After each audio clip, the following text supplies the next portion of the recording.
Shalom, brother Abaya. First, we give all praise and glory to Yahweh, Bahashem, Yahweh Shah.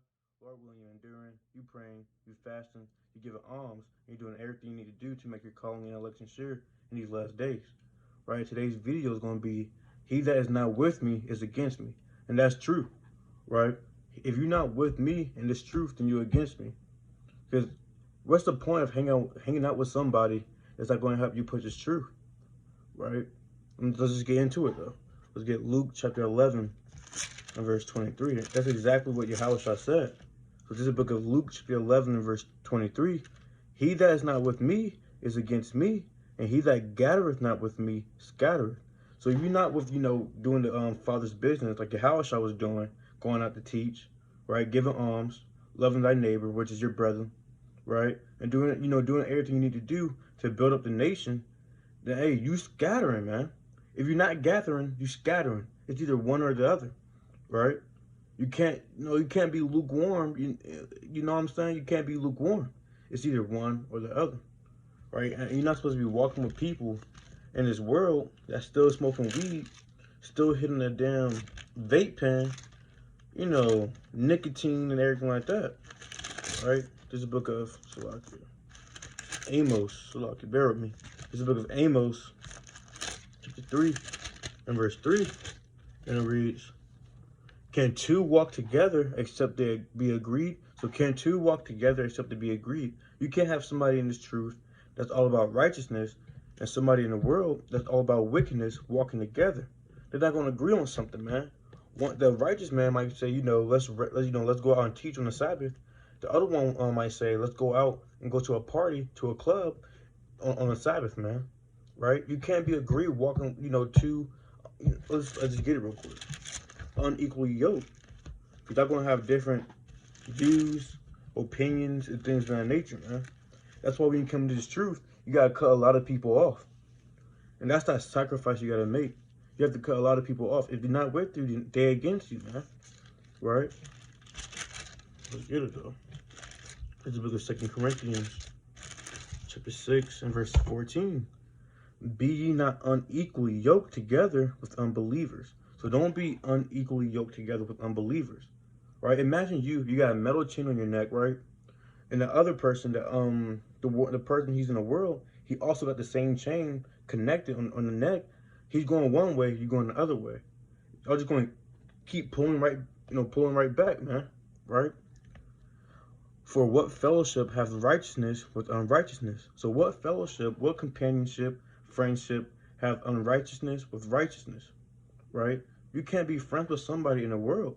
And a lot of people, in this truth saying, yeah, I'm only, hanging out with him because, I'm teaching him the truth and everything. Next thing you know, you smoking weed and you falling out the truth because you're worldly friends. I'm telling you, got to cut these people off. They're not good for you, man. They are not good for you. And what companion have light with darkness? Because light represents that righteousness. That darkness represents that wickedness, man. And if you hanging out with these worldly people, again, their demons can jump on you, right? So you got to cut these people off. Man, I lost a lot, kind of, right? But I don't mind because I know I'm going to get something better in the kingdom of heaven. So basically, you looking into the future. These people who's in the world right now, they want to live good to the flesh. They want to please the flesh. They want to have pleasure in the flesh. But what you're doing, you piling up your riches for the kingdom of heaven. Let me get that real quick.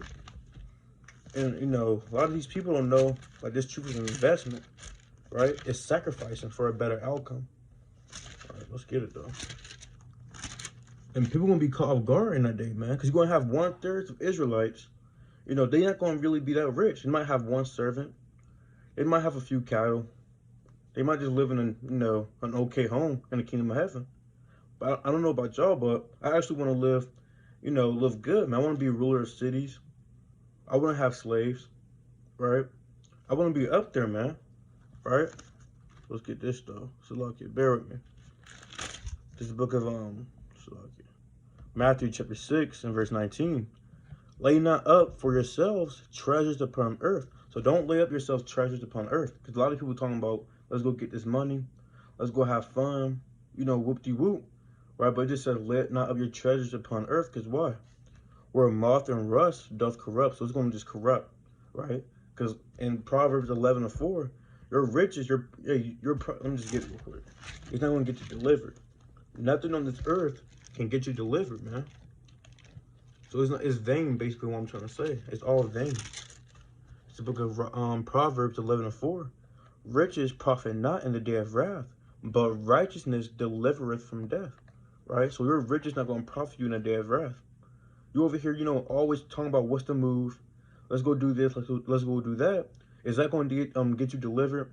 Is you going out all the time, got no job, you're not reading, you out of school, right? You out of school, you still asking what's the move, right? Is that going to get you delivered, or is keeping this word going to get you delivered, like it says in John 8:51, right? So I'm telling you, man, you got to cut a lot of people off, man. And people count it as a loss. I count it as a gain, right? I think it's a gain cutting these people off. Unless you in this truth, unless, the people come in the truth, be cool. But if you're not in this truth, there's nothing to talk about, Where moth and rust doth corrupt, and where thieves break through and steal. But lay up for yourselves treasures in heaven, where neither moth nor rust doth corrupt, and where thieves do not break through nor steal. Right, so you gotta lay your treasures up in heaven. Going out to teach, giving alms, right? The Lord, He remembers all these things. He gotta look, for lack of better terms, He got a treasure with your name on it, man. Because whatever you do, that's what because He come with His rewards. Let me get that real quick. Everything you do on this earth is what you're gonna get in the kingdom of heaven. You out here being lukewarm, not reading, you're not studying, you're gonna get a lukewarm, position in the kingdom of heaven. But if you're on fire, reading, studying, going out to teach, giving alms, right, and doing things like that, you're gonna have a great position, being rulers over 10 cities in the kingdom of heaven, man. Right? So that's what's important, to do these things. But this is the book of Revelation 22 and verse 12. And behold, I come quickly, and my reward is with me to give every man according as his work shall be. So whatever you sow on this earth is what you're going to reap in the kingdom of heaven. Right? Let's get another precept. Let's get Micah 2 and 10. A lot of people want to live in pleasure, but this, like it says in the classic, is not your rest. The book of Micah 2 and verse 10. Arise ye and depart, for this is not your rest. Because this is not your rest. A lot of people don't realize that we're still in captivity. A lot of people don't realize that all these other nations is out to get us. These vaccines are only meant for us, man. That's why when you turn on television, when you see the COVID-19, it's always saying, so the so-called blacks, Hispanics, and Native Americans should get it first, aka the God's chosen people, aka the Israelites, right? People gotta put these things together, man. But people are too busy out here celebrating so-called New Year's Eve, want to have fun, breaking the Sabbath, not paying attention, not being vigilant or circumspect. So these people are drunk of the cares of this life, man. It's gonna come upon them like a snare. It's gonna be a trap. When all hell breaks loose, they're gonna remember these prophets out here telling them you gotta repent and keep the commandments, but it's gonna be too late. All right? It's time to put the work in now. Right? I don't know about y'all, but just put the work in now and not later, man. Just get it over with. I'd rather put the work in now and chill and have fun later than have fun now and get destroyed. Right? Let's get a precept, though. Let's get Luke 12 and 37. So this is the book of Luke 12 and verse 37. Blessed are those servants whom the Lord, when he cometh, shall find watching. Verily I say unto you, that he shall gird himself and make them to sit down to meat, and will come forth and serve them. So blessed is the man that when the Lord returns, he's watching. He was watching. He was on fire. Right? Verse 38. And if he shall come in the second watch, or come in the third watch, and find them so, blessed are those servants. Verse 39. And this know, that if the good man of the house had known what hour the thief will come, right? So if you knew what hour the thief will come, your house shot that thief. If you knew what hour the Lord will, make all hell break loose, right? He will have watched and not have suffered his house to be broken through. I mean, you would have been on fire. If you would have known what time Yahweh would have everything break loose, you would be on fire. You won't be asking what's the move. You'd be out there on this Friday and Saturday teaching. You'll be making videos. You'll be reading and studying. You'll be checking up on your brothers, right? Verse 40. But ye therefore, Salakia, be ye therefore ready also, for the Son of Man cometh at an hour when you think not. So, hey, Yahweh going to make everything, all hell break loose when you think not. You could be at Six Flags. You're at the top of the roller coaster. And when you're at the top of the roller coaster, that's when everything breaks loose.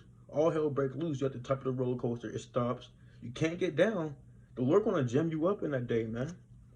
Yeah, play with him if you want to, man. The Lord going to gem you up. And that's why it's important to do this work now. That's why he said this. Luke 14:23. And the Lord said unto the servant, go out into the highways and hedges and compel them to come in, that my house may be filled. That's why you see prophets out there, these camps, WFI, IUIC, GMS, all these other camps, Sakari, all these other camps going out there to teach, right? Because you got to go out to the highways and byways and the chief place of concourse to pull in the Israelites, so-called Black, Hispanics, and Native Americans, right?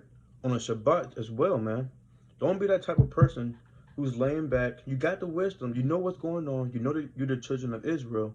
You have a friend that's in the truth, but you don't want to hit him up. You don't want to go out there and teach because you will get destroyed, man. You're going to be accountable for that because you had the chance to put the work in, right? God, that's why it says right here. I'll start verse 26.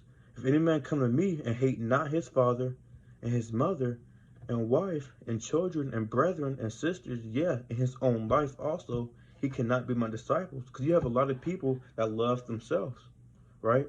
They too embarrassed to go out there and teach, man. You know how many people I was telling the truth about? They come to me in secret, hey man, hey, and that sounds right, man. I like your Frenches, my uncle's, he's in the truth, whoop de whoop. He around his friends, he acting like he don't know. He act like he don't know what's going on, right? And things in that nature. He's embarrassed of the Most High. He's not embarrassed of you. He's not embarrassed of me. He's embarrassed of Yahweh B'Hashem Yahushua. God, verse 26. Let's look at verse 27. And whosoever does not bear his cross and come after me cannot be my disciple, right? So hey, you can't bear that cross, you can't drink that cup, you cannot be his disciple, man. If you're not ready to get mocked at, be reviled, get kicked out probably, get persecuted. If you're not ready for these things, hey man, don't even join, man. Don't even join. All right.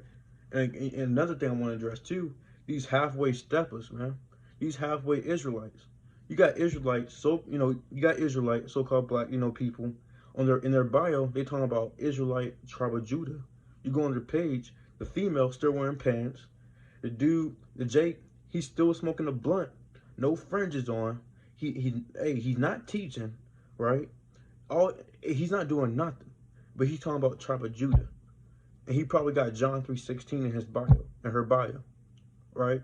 But, hey man, the Lord, he's gonna spit you out because you lukewarm. Being lukewarm, you have hot, have cold. You have in this truth, you have not. You have in the world.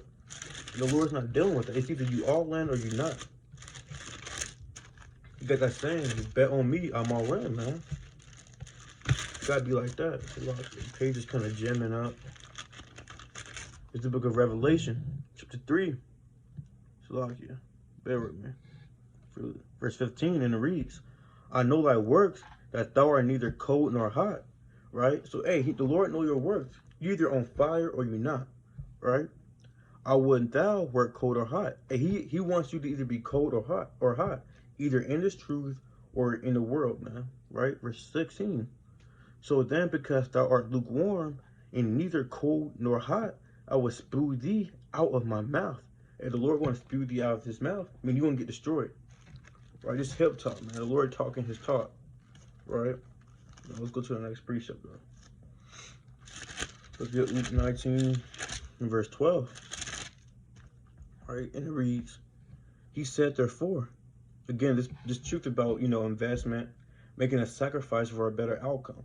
Right? He said, therefore, a certain nobleman went into a far country to receive for himself a kingdom and to return. Right? Verse 13. And he called his 10 servants, and the 10 servants represents these prophets, 10 represents a great multitude. And his servants are these prophets going out there to teach and everything, right? He called his 10 servants and delivered them 10 pounds and said unto them, occupy till I come. So you got to occupy till he comes back. Like, in the, it's called a trade, right? In the world, you out there, let's see, you get some products from somebody, right? He give you a certain amount of products, right? Now you got to trade. You got to flip it, basically, man. You got to make money off this thing. You might have one talent. You might have $10, right? You got to sell this one thing, whoop-de-whoop, and now next thing you got $20. You got to flip it, right? Slovakia. Verse 14. But his citizens hated him and sent a message after him saying, we will not have this man to reign over us, right? And through the Spirit, that's talking about these people hearing these prophets, right? Basically, it's Yahushua, because Yahushua speak through the prophets. But they see these prophets, man, we don't want to keep the commandments. We don't want him to reign over us, right? Verse 15. And it came to pass that when he was returned, having received the kingdom, then he commanded these servants to be called unto him, to whom he had given the money. And that money represents this truth. Because if you have this, when you get this truth and everything, you get that money, right? That he might know how much every man had gained by trading, right? So it's either you got the talent, to flip it, or you don't. That's why some brothers, they got one. Matthew 25 is a good period to go into, right? But let's just get it real quick. You got one talent. Next thing you know, you got 2 talents. Right, this is the book of Matthew, chapter 25. And I'll start at verse 20. No, I'll start at verse 15. Right, and it reads, and unto one he gave 5 talents. Right, so one person had 5 talents. He was probably a good speaker. He was probably, good at giving, at charity. He was good at fasting, right? Good at holding posts, right? He had 5 talents to help benefit this ministry, right? To another 2, so this other person had 2 talents. And to another 1, so this other person had 1 talent. To every man according to his several ability, and straightway took his journey, right? So these different prophets, these different people in this truth got different talents to help the ministry. One person might have 1 talent, which is holding a post, right? Holding posts and everything. But hey, that's his talent. He's good at it. He can probably do it for the whole camp. The other person might have, 1 talent, 2 talents, speaking and being a good leader, right? So everybody got different talents, right? Verse 16. Then he that had received the 5 talents went and traded with the same. So he traded, meaning he was exercising his talents. He had 5 talents. Now he got 10 talents, right? I'm going to jump down to the point, though. Actually, no, I'm going to keep going, right? Went and traded with the same, right? And made them other 5 talents. And likewise he that had received 2, and he also gained other 2. But he that had received 1 went and digged in the earth and hid his Lord's money. Again, this money represents this truth, right? You had 1 talent. You knew about this truth, man. You probably could have passed out flyers. You knew about this truth. You could have been telling people, we're Israelites. You knew about this truth, but you hid it. You wasn't telling nobody they're Israelites. You wasn't doing nothing. You hid the Lord's money. You hid this knowledge, wisdom, and everything, man. Right? Verse 19. After a long time, the Lord of those servants cometh and reckoneth with them. And so he that had received 5 talents came and brought other 5 talents. So he flipped it. He had 5 talents. Now he gained 5 more talents and had 10 talents. Saying, Lord, thou deliverest unto me 5 talents. Behold, I have gained beside them 5 talents more. So basically, hey, you got to do the work, man, to get these talents. I just want to get to the point, though. Right? Verse 27. No, verse 26, right? I started verse 25. And it reads, and I was afraid and went and hid thy talent in the earth. Lo, there thou hast thine. His Lord answered and said unto him, thou wicked and slothful servant. So thou wicked and slothful servant, right? Thou knewest that I reap where I sowed not, and gathered where I have not strawed. Thou oughtest therefore to have put my money to the exchangers, and then at my coming I should have received my own with usury. Take therefore the talent from him, and give it unto him which hath 10 talents. Right? I'm going to jump down to verse 30. And cast ye the unprofitable servant into outer darkness, there shall be weeping and gnashing of teeth. But the point is, this truth about investing, sacrificing, man, doing the work to get a good outcome in the kingdom of heaven, right? That's basically what this truth is. And to serve, Yahweh Ba'ashem, Yahweh Shah. Right, let's get one more through the Spirit. This is the book of Luke, chapter 17, and verse 26. Let's get back on track. And it reads, I'll start verse 25. But first must he suffer many things, then be rejected of this generation. So Yahushua is rejected of this generation. Nobody cares about serving Yahushua, man. They just want to have fun. Verse 26. And as it was in the days of Noah, so shall it be also in the days of the Son of Man. They did eat, they drank, they married wives, they were given in marriage until the day that Noah entered into the ark, and the flood came and destroyed them all. So everybody was having fun, always laughing, marrying, doing the cares of this life. But they didn't know when Noah entered into the ark, because when Noah entered into the ark, that's when that grace period closed.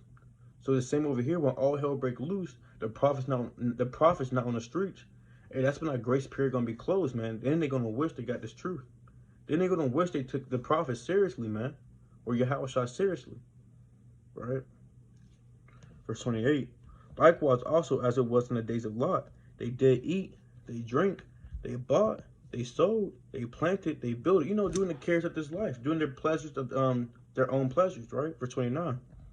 But the same day that Lot went out of Sodom, it rained fire and brimstone from heaven and destroyed them all. So, hey, man, the Lord's not playing, man. Right? The Lord's not playing. It's important to get this thing now, right? And serve the Lord and to be destroyed later, man. Lord willing, do is edifying.